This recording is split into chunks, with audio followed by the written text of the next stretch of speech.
वही आवाज और वही लिबास। वो अमीना के पास पहुंचा और बड़ी खामोशी से अंगूठी मांगी। अमीना को जरा भी शक न हुआ कि उसके सामने खड़ा शख्स कोई जिन है। उसने वो अंगूठी उसे थमा दी। जैसे ही उस शैतान ने वो अंगूठी अपनी उंगली में पहनी, एक जबरदस्त गरज चमकी। कायनात की तमाम ताकतें उसके ताबे हो गईं। वो जाकर तख्ते सुलेमान पर बैठ गया और जिन ओ इंस, परिंदे और जानवर सब उसके सामने हाथ बांधकर खड़े हो गए। दूसरी तरफ जब असली सुलेमान अलैहिस्सलाम बाहर आए और अपनी अंगूठी तलब की तो अमीना का रंग तब्दील हो गया। उसने हैरत से देखा और कहा, सुलेमान तो तख्त पर बैठे हैं, तुम कौन हो जो उनका रूप धार कर आए हो? हजरत सुलेमान अलैहिस्सलाम के पैरों तले से जमीन निकल गई। वो महल के दरबानों के पास गए, लेकिन उन्होंने आपको पहचानने से इनकार कर दिया और धक्के देकर महल से बाहर निकाल दिया। वो बादशाह जो हवाओं पर उड़ता था, अब तपती हुई रेत पर नंगे पांव चलने पर मजबूर था।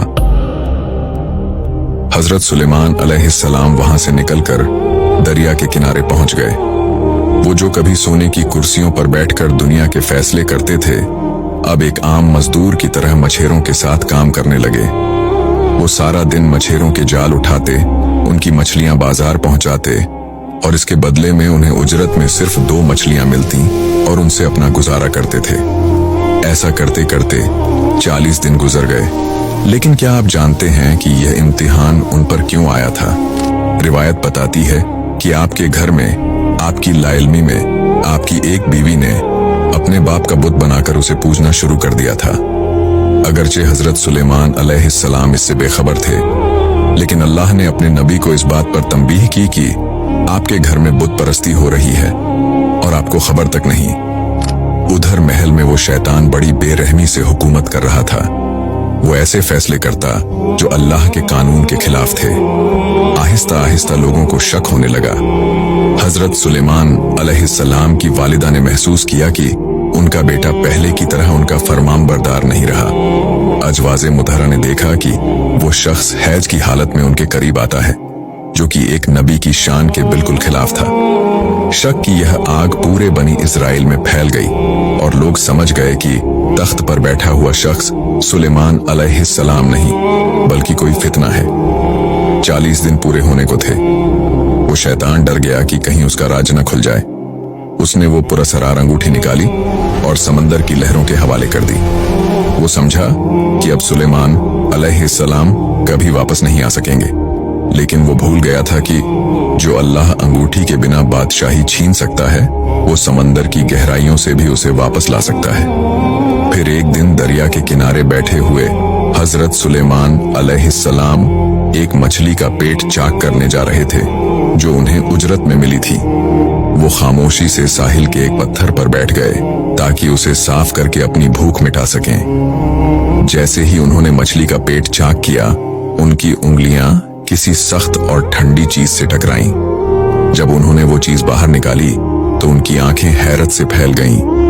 वो वही अंगूठी थी जिस पर अल्लाह का इस्मे आजम नक्श था, जिसने जिन्हों को लगाम दी थी और जिसके खोने से दुनिया का निजाम बदल गया था।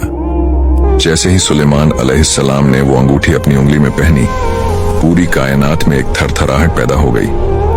अचानक आसमान परिंदों से भर गया। हजारों की तादाद में परिंदे आसमान से उतरकर सुलेमान अलैहिस्सलाम के सर पर साया करने लगे। हवा की रफ्तार बदल गई और वो नरमी से आपके गिर्द घूमने लगी। जिन्नात जो अब तक उस शैतान के कब्जे में थे, उन्हें एक झटका लगा और वो समझ गए कि असली बादशाह वापस आ चुका है। सुलेमान अलैहिस्सलाम के जिस्म में एक नई तवानाई दौड़ गई। आप वहां से चले और जब बिलादे इस्तखर पहुंचे तो आपके चाहने वाले और पैरोकार जो परेशानी में थे, खुशी से निहाल हो गए। उनकी तकलीफें खत्म हो गईं और वो अपने इमाम और बादशाह के गिर्द जमा हो गए। दोस्तों, अब तसव्वुर करें उस शैतान का क्या हाल हुआ होगा। जैसे ही सुलेमान अलैहिस्सलाम ने अंगूठी पहनी, उस शैतान का जादू टूट गया। वो तख्त से उठकर भागा, लेकिन अब उसके लिए जमीन तंग हो चुकी थी। सुलेमान अलैहिस्सलाम ने उसे और उसके पूरे लश्कर को गिरफ्तार कर लिया। आपने उसे ऐसी सजा दी जो कयामत तक के लिए इबरत बन गई।